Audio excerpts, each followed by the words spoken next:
A história do Rio de Janeiro é um embate constante.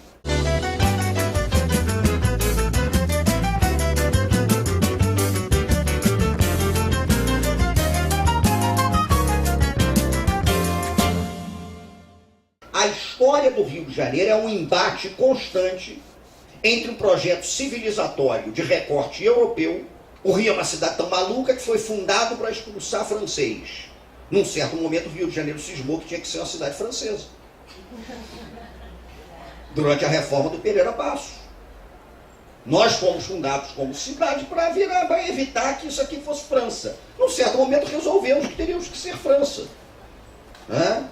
Assis Valente, o grande sambista, satirizou isso numa música chamada Tem Francesa no Morro, que começava com Donnez-moi s'il vous plaît, do Nord danser avec moi, danse ioiô, danse iaiá, se vous fréquentez macumba, entrei na virada, vini pro samba. Porque ele dizia que o Assis Valente estava falando que a coisa do jeito que ia, até Santos já estava dando consulta, falando, não, Donnez-moi s'il vous plaît, o negócio estava feio.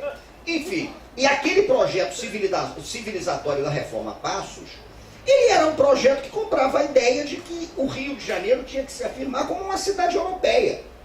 Na disputa pela narrativa da cidade, a cidade europeia tinha que prevalecer. E para a cidade europeia prevalecer, você tinha que sufocar essas outras cidades. Essa cidade de pequenas Áfricas.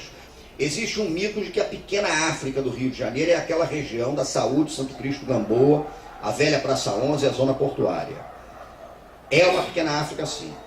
Mas esse mito da pequena África na zona portuária, ele apaga da narrativa da história do Rio de Janeiro inúmeras outras pequenas Áfricas que existiram nessa cidade, sobretudo no subúrbio do Rio de Janeiro.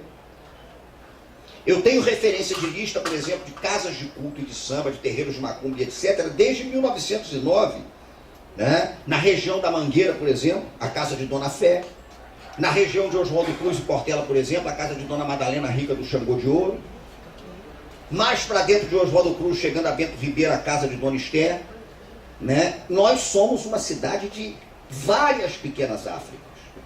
Inclusive muitas pequenas Áfricas, que são essas pequenas Áfricas suburbanas.